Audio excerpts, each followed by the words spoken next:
بسم اللہ الرحمن الرحیم۔ آج ہم مشکوٰۃ شریف کا پرچہ حل کرتے ہیں 1436 ہجری۔ سوال نمبر 1، وعن ابی ہریرہ رضی اللہ عنہ قال قلت یا رسول اللہ انی رجل شاب وانا اخاف على نفسی العنة ولا اجید ما اتزوج به النساء كأنه يستأذنه في الاختصاء قال فسكت عني ثم قلت مثل ذلك فسكت عني ثم قلت مثل ذلك فسكت عني ثم قلت مثل ذلك فقال النبي صلى الله عليه وسلم يا أبا هريرة جف القلم بما أنت لاق فاقتص على ذلك أو ذري۔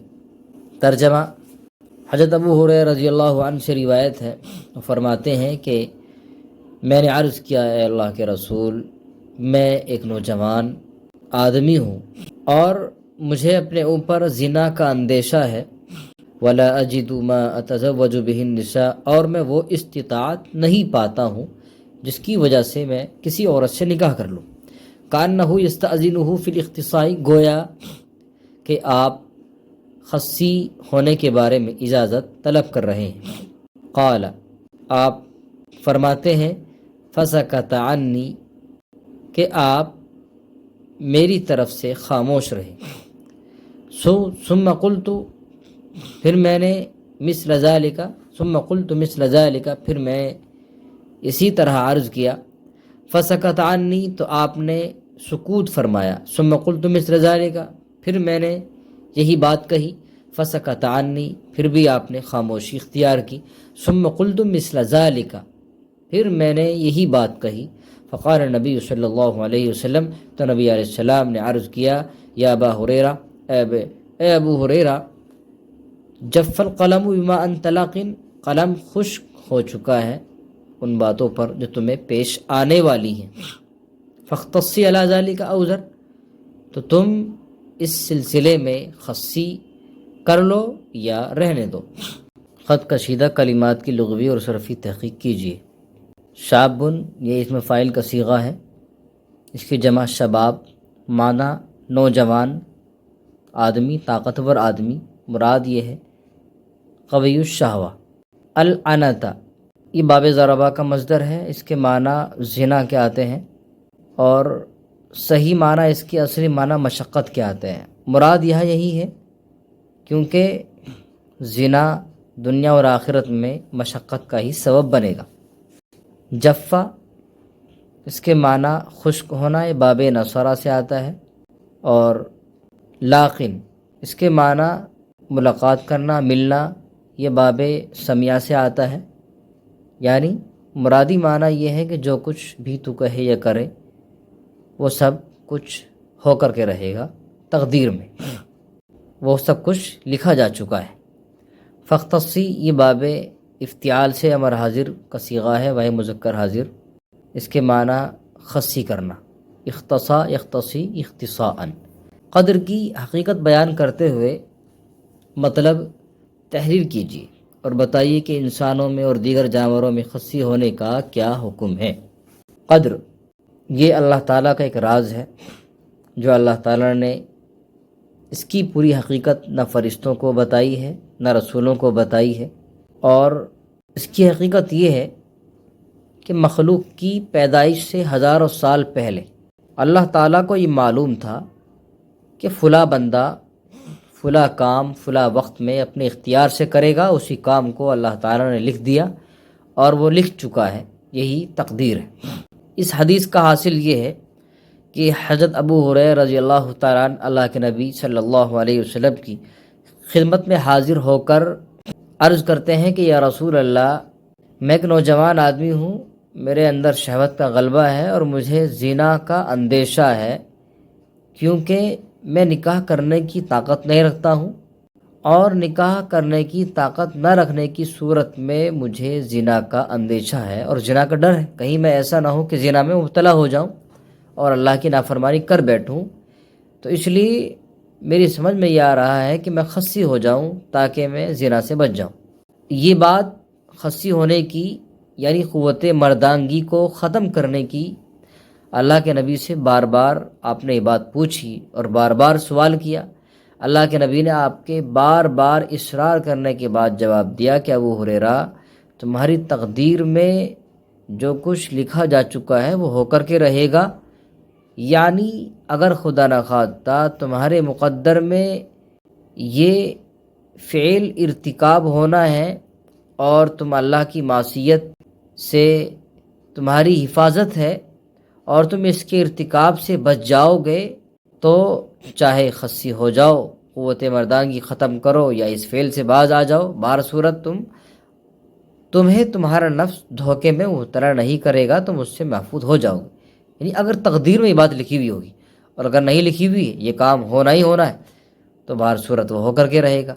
اسی کو جفر قلم سے اللہ کے نبی نے مراد لیا۔ اور جفر قلم ایک جز یہ ہے کہ انسانوں میں اور دیگر جانوروں میں خصی ہونے میں کیا حکم ہے۔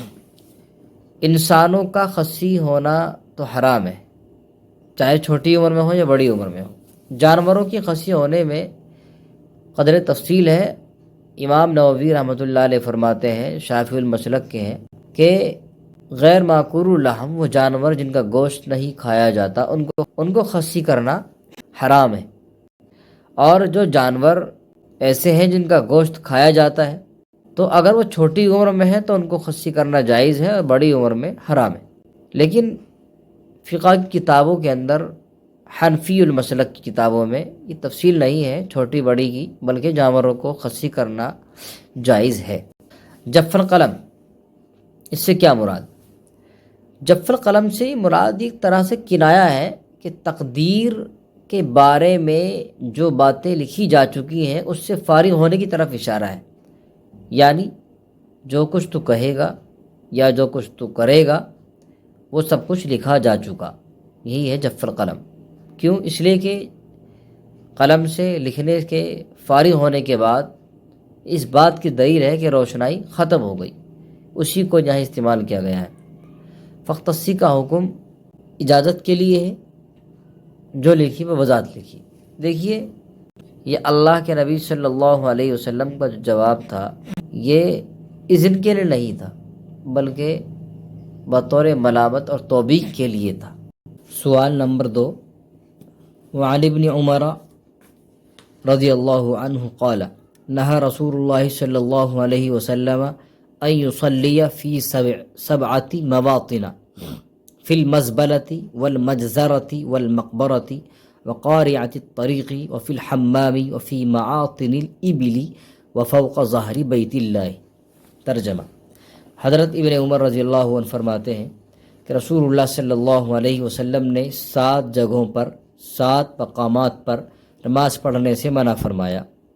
مزبلہ، کوڑے پر، کوڑے کی جگہ پر، والمجزرہ، جانوروں کی ذبح کرنے کی جگہ پر یعنی کمیلے پر، والمقبرتی، قبرستانوں میں، وقارعۃ الطریق، اور بیچ راستے میں، مین راستے میں، وفی الحمام، غسل خانے میں، وفی معاطن الابل، اور اونٹوں کے بیٹھنے کی جگہ میں، اور وفوق ظاہر بیت اللہ، بیت اللہ کی چھت پر۔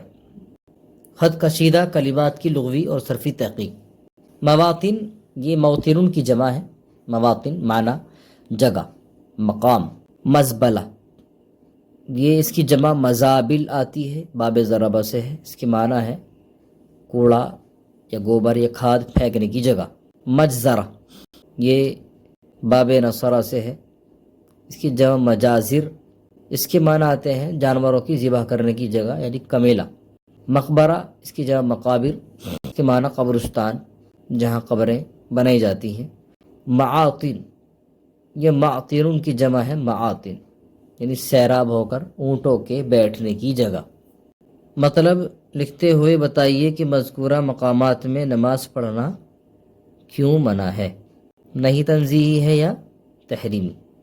حدیث کا مطلب یہی ہے کہ اللہ کے نبی صلی اللہ علیہ وسلم نے ان 7 جگہوں پر نماز پڑھنے سے منع فرمایا، یعنی جہاں گوبر، کوڑا یا کھاد وغیرہ پھینکا جاتا ہو، جہاں جانور ذبح کیے جاتے ہوں، جہاں قبریں بنائی گئی ہوں قبرستانوں میں، جہاں لوگوں کی آمد و رفت لوگ چلتے پھرتے ہوں، لوگ اپنی سواریوں پر چلتے ہوں یا پیدل چلتے ہوں، مین راستہ ہو غسل خانے میں، اور جہاں اونٹ بیٹھے رہتے ہیں، اونٹوں کی بیٹھنے کی جگہ ہوتی ہے وہاں پر، اور بیت اللہ کی چھت پر نماز پڑھنے سے منع کیوں فرمایا گیا؟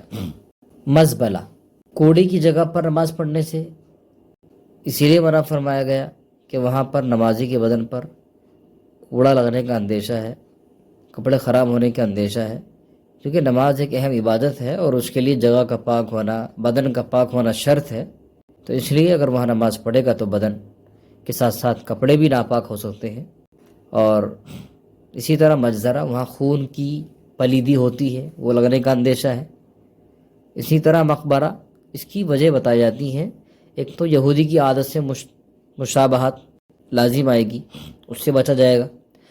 دوسری چیز یہ بھی ہے کہ اس کے اندر ایک طرح سے شرک کی بو آتی ہے، اور بیچ راستے میں اس وجہ سے منع فرمایا کہ لوگوں کی آمد و رفت رہتی ہے، جس کی وجہ سے نماز میں خشوع خضوع باقی نہیں رہتا، لوگوں کی بھی تکلیف ہو سکتی ہے۔ اور غسل خانہ یہ بھی ایک جگہ محل نجاست ہے، یہ بھی ایک طرح سے، اور شیطانوں کا اڈا ہے۔ معاطر الابل، اونٹوں کے بیٹھنے کی جگہ پر اس لیے کہ وہاں بھی اونٹوں کی رہنے کی وجہ سے وہاں اونٹ پائے جا رہے ہیں، اس وجہ سے نماز میں خشوع خضوع پیدا نہیں رہے گا، تو اس وجہ سے نماز پڑھنے سے منع فرمایا۔ اور فوق ظاہر بیت اللہ، بیت اللہ کی چھت پر نماز پڑھنے سے منع فرمایا، اس لیے کہ اس میں بیت اللہ کی تعظیم ختم ہونا لازم آتی ہے، اس لیے منع فرمایا۔ یہ ممانعت صاحب لمعات نے تو نہیں، تنزیہی کو اصح قرار دیا ہے۔ حدیث کے آخری جز میں اگر اختلاف ائمہ ہو تو اس کی مدلل وضاحت کیجیے۔ حدیث کا آخری جز وفوق ظاہر بیت اللہ، بیت اللہ کی چھت پر، دیکھیے ہمارے یہاں بیت اللہ کی چھت پر نماز پڑھنا مکروہ ہے، البتہ اگر کوئی پڑھ لے تو ادا ہو جائے گی، اور کراہیت کی وجہ یہ ہے، دلیل یہ ہے کہ چھت پر نماز پڑھنے سے کعبے کی تعظیم ختم ہو جاتی، اس وجہ سے مکروہ قرار دیا گیا، اور حدیث سے مکروہ ظاہر ہوتا ہے۔ امام شافعی رحمۃ اللہ کے یہاں باطل ہو جائے گی، البتہ ان کے یہاں شرط یہ ہے اگر سترہ سامنے رکھا ہوا ہو تو پھر جائز ہے۔ سوال نمبر 3، وعن انس رضی اللہ عنہ قال كنا مع النبي صلی اللہ علیہ وسلم فی السفر فمنا الصائم ومنا المفطر فنزلنا منزلا في يوم حار فسقط الصوامون وقام المفطرون فضربوا الأبنية وسقبوا الركاب فقال رسول الله صلی اللہ علیہ وسلم ذهب المفطرون اليوم بالأجر۔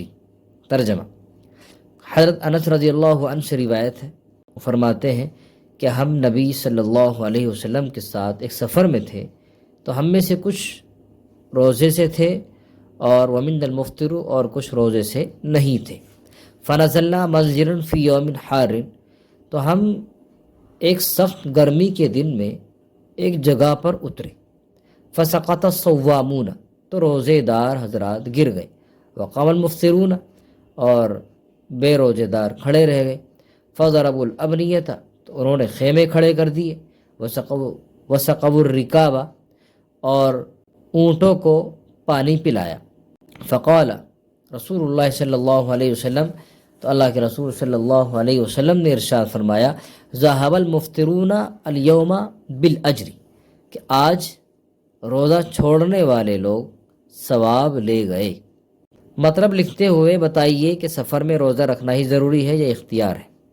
حضرت انس رضی اللہ تعالیٰ عنہ اپنا ایک سفر کا واقعہ بیان کر رہے ہیں کہ ہم نبی علیہ السلام کے ساتھ کسی سفر میں تھے، تو اس سفر کی حالت میں صحابہ کرام کی حالتیں دو تھیں، ایک کچھ لوگ روزے سے تھے اور کچھ لوگ روزے دار نہیں تھے، تو اور سفر سخت گرمی کی حالت میں ہو رہا تھا، تو جسم پتلا اور دبلا ہونے کی وجہ سے، کمزوری کی وجہ سے روزے دار حضرات جب کسی مقام پر اترے تھے ٹھہرنے کے لیے، تو وہاں ان سے کھڑا نہ ہوا گیا، وہ گر گئے کمزوری کی وجہ سے، اور جو روزے دار نہیں تھے تو وہ نہیں گر پائے۔ تو ان لوگوں نے ان کے تمام اونٹوں کو پانی پلایا، ان کے لیے خیمے کھڑے کیے، ان کی خدمتیں کی، تو اس خدمت خلق کی وجہ سے اللہ کے نبی نے انہیں بتایا کہ آج تو روزے دار جو تھے ان سے زیادہ ثواب روزہ چھوڑنے والے لے گئے، کیونکہ وہ لوگوں کے حق میں ان لوگوں کی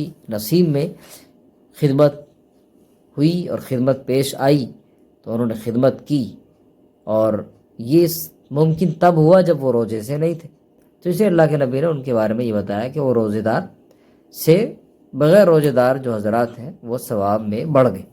اب آگے کا جز ہے کہ سفر میں روزہ رکھنا ہی ضروری ہے اختیار، لیکن جمہور کا اتفاق ہے مسافر کے لیے افطار اور روزہ دونوں مطلقاً جائز ہے۔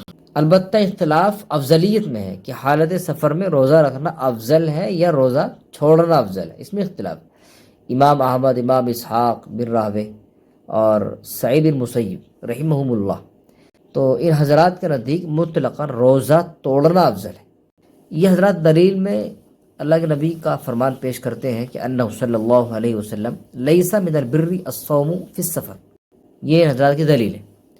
ائمہ ثلاثہ امام ابو حنیفہ، امام مالک، امام شافعی رحمہم اللہ، یہ حضرات فرماتے ہیں کہ ان الصوم افضل لمن یطیق۔ ان کی حضرات کی دلیل کیا ہے؟ آیت کریمہ میں بتاتے ہیں کہ مریض اور بیمار اور مسافر کو افطار روزہ نہ رکھنے کی اجازت دینے کے بعد آگے ارشاد فرمایا اللہ نے ان تصوموا خیر لکم، یعنی عذر کے پائے جانے کے باوجود بھی روزہ رکھنا افضل ہے۔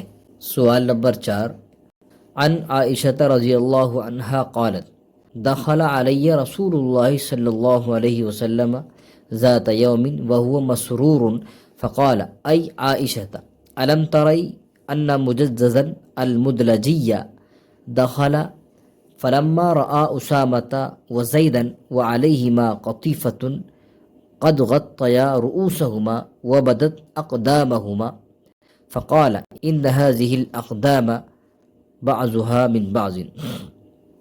حضرت عائشہ رضی اللہ عنہا سے روایت فرماتی ہیں کہ میرے پاس اللہ کے رسول صلی اللہ علیہ وسلم ایک دن انتہائی خوشی کی حالت میں تشریف لائے تو آپ نے فرمایا اے عائشہ الم تری، کیا تمہیں معلوم نہیں ان مجززا المدلجی داخلہ، کہ مجزز مدلجی مسجد نبوی میں آیا، فلما رآ اسامہ و زیدا، پھر جب اس نے اسامہ اور زید کو دیکھا اس حال میں کہ وعلیہما قطیفۃ، ان دونوں پر چادر لپٹی ہوئی تھی، قد غطیا رؤوسہما، کہ ان کے سر چھپے ہوئے تھے، اور وبدت اقدامہما، اور ان کے پیر کھلے ہوئے تھے، فقال، تو اس نے کہا ان ھذہ الاقدام بعضها من بعض، کہ یہ پیر ایک دوسرے کے مطابق ہیں۔ مطلب بیان کرتے ہوئے بتائیں کہ مجزز مدلجی کون تھا۔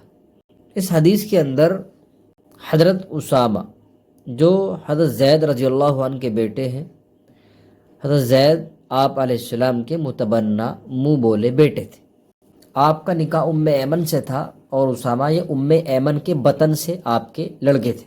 حدیث کا پس منظر یہ ہے کہ حضرت زید بن حارثہ رضی اللہ عنہ بہت خوبصورت اور گورے تھے، اور آپ کے بیٹے کالے رنگ کے تھے، یعنی آپ کی جو والدہ اسامہ رضی اللہ عنہ کی جو والدہ تھی حضرت زید رضی اللہ عنہ کی بیوی ام ایمن، تو ان کا رنگ کالا تھا، تو یہ آپ کے بیٹے اپنی ماں کے رنگ پر تھے، تو کفار آپ کے اس کالے رنگ پر طعنہ دیتے تھے کہ اتنے خوبصورت آدمی کا اتنا کالا بیٹا نہیں ہو سکتا۔ تو آپ علیہ السلام ان باتوں کو سن کر کے بڑے بے چین اور غمزدہ ہوتے تھے، آپ کا دل بڑا پریشان ہوتا تھا۔ تو ایک مرتبہ یہ واقعہ پیش آیا کہ مجزز مدلجی اچانک مسجد نبوی میں آیا، تو دونوں حضرات چادر میں لپٹے ہوئے تھے، سر ڈھکے ہوئے تھے، صرف پیر کھل رہے تھے۔ پیروں سے اس نے اندازہ لگا لیا کہ یہ دونوں باپ بیٹے، جس پر آپ بڑے خوش ہوئے۔ مجزز مدلجی یہ مکہ کا، عرب کا ایک قیافہ شناس شخص تھا جو اپنے فن میں یکتا تھا، لوگوں کی صورت کو دیکھ کر ان کے حالات، ان کے اوصاف و کمالات کو پہچان لیا کرتا تھا۔ حضرت اسامہ کے نسب پر کفار کیوں طعنہ دیتے تھے، اس کی وجہ آ گئی۔ نسب کے ثابت کرنے میں قیافہ شناس قول شرعاً معتبر ہے یا نہیں، اس میں اختلاف ہے۔ امام شافعی، امام مالک، امام احمد یعنی ائمہ ثلاثہ، ان حضرات کے یہاں تو قیامت شناس کا قول شرعاً معتبر ہے۔ ان حضرات کی دلیل، اور امام ابو حنیفہ رحمہ اللہ کے یہاں قیامت شناس کا قول شرعاً معتبر نہیں ہے۔ ائمہ ثلاثہ یعنی امام شافعی، امام احمد، امام مالک رحمہ اللہ کی، ان حضرات کی جو دلیل ہے وہ یہ حدیث ہی ہے۔ وہ حضرات فرماتے ہیں کہ اللہ کے نبی صلی اللہ علیہ وسلم ان حضرات کے ثابت شدہ نسب پر اس قیافہ کے ذریعے خوش ہوئے، تو آپ کا خوش ہونا پتہ چلتا ہے کہ شرعاً معتبر ہے۔ لیکن امام ابو حنیفہ رحمہ اللہ کی دلیل یہ ہے کہ قیافہ شناس، اس سے یقینی اور تحقیقی علم حاصل نہیں ہوتا ہے، بلکہ ایک امر تخمینی حاصل ہوتا ہے، اور شریعت کا کوئی بھی کام امر تخمینی سے حاصل نہیں ہوتا۔ سوال نمبر 5، عن سعد بن ابی وقاص رضی اللہ عنہ قال رأيت عن يمين رسول الله صلى الله عليه وسلم وعن شماله يوم أحد رجلين عليهما ثياب بيض يقاتلان كأشد القتال ما رأيتهما قبل ولا بعد۔ ترجمہ، حضرت سعد بن ابی وقاص رضی اللہ عنہ سے روایت ہے، فرماتے ہیں کہ میں نے غزوہ احد کے دن اللہ کے رسول صلی اللہ علیہ وسلم کی دائیں اور بائیں جانب دو شخصوں کو دیکھا جو سفید کپڑوں میں ملبوس تھے۔ یقاتلانی، وہ انتہائی سختی سے قتال کر رہے تھے۔ ما رأیتہما قبل ولا بعد، میں نے ان کو نہ اس سے پہلے کبھی دیکھا اور نہ بعد میں کبھی دیکھا۔ یہ حدیث باب المعجزات کی ہے۔ پہلے آپ معجزے کی تعریف اور معجزہ اور کرامت میں فرق بیان کیجیے۔ یہ معجزہ، اس کی جمع معجزات آتی ہے۔ معجزہ کہتے ہیں خرق عادت، کوئی کام اللہ کے حکم سے نبی اور رسول کے ہاتھ پر ظاہر ہونا۔ معجزہ اور کرامت میں فرق یہ ہے کہ اللہ کے حکم سے کوئی خرق عادت کام کسی نبی اور رسول کے ہاتھ پر ظاہر ہونا یہ معجزہ کہلاتا ہے، اور اللہ کے ہی حکم سے کوئی خرق عادت کام کسی ولی کے ہاتھ پر اتر جائے یہ کرامت کہلاتا ہے۔ پھر حدیث کا مطلب بیان کیجیے۔ حدیث کا مطلب یہ ہے کہ غزوہ احد کے دن جب رخ بدل چکا تھا تو اللہ نے مسلمانوں کی مدد کرنے کے لیے فرشتوں کو اتارا تھا، اور وہ فرشتے اللہ کے نبی صلی اللہ علیہ وسلم اور مسلمانوں کی مدد کرنے کے لیے کفار سے لڑنے کے لیے آئے تھے، اور وہ انتہائی سختی کے ساتھ لڑ رہے تھے۔ تو اسی کی طرف اشارہ ہے کہ میں نے دو شخصوں کو دیکھا جو انتہائی سختی سے لڑ رہے تھے، اور نہ میں نے اس سے پہلے کبھی ان کو دیکھا نہ بعد میں دیکھا۔ تو رجلین سے یہی دو شخص مراد ہیں، حضرت جبرائیل اور حضرت میکائیل علیہ السلام، دو فرشتے مراد ہیں۔ اس حدیث شریف میں معجزہ کیا ہے؟ معجزہ یہی ہے کہ اللہ کے نبی صلی اللہ علیہ وسلم کے لیے آپ کی خاطر آسمان سے فرشتوں کا اترنا اور دشمنوں کے خلاف آپ کے حق میں لڑنا، قتال کرنا۔ غزوات میں ملائکہ کا نزول قتال کے لیے ہوا ہے یا صرف تسلی کے لیے؟ حدیث سے کیا ثابت ہوتا ہے؟ دیکھیے، اس بارے میں یہ بات جان لینی چاہیے کہ غزوات میں فرشتوں کا نزول کبھی تو تسلی کے لیے ہوتا ہے اور کبھی قتال کے لیے ہوتا ہے، جیسے غزوہ بدر اور احد میں، اور یہ حدیث بھی اس بارے میں شاہد ہے، اور قرآن کریم کے اندر بھی آیا تھا۔ اللہ نے قرآن کریم کے اندر بھی بیان کیا ہے، لقد نصرکم اللہ ببدر وانتم اذلہ، واللہ اعلم۔